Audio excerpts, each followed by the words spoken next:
Okay, so we're starting to come to the end of our digital manipulation workshops now, and today we're going to be looking at one of my favourite pieces of digital manipulation to do because it looks very impressive while striking a nice balance of being quite simple, and that is creating a glitch looking effect. Okay, so follow along with the video, good luck putting your own together, and I look forward to seeing what you can put up with as we finish off our digital manipulation workshops. Good luck.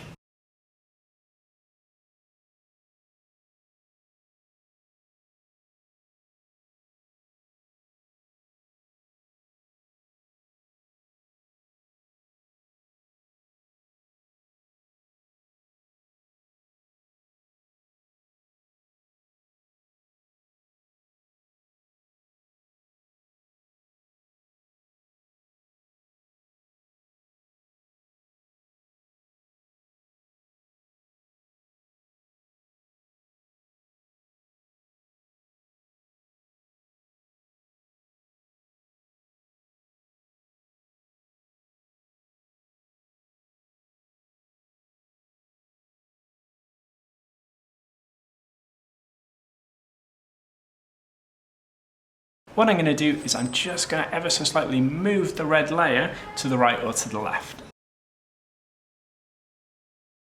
And what you'll notice almost straight away is it creates this quite interesting effect where the green is coming through, but because there's a slight movement between the two layers, there's almost like a double effect or double image effect, which is exactly where we want to be.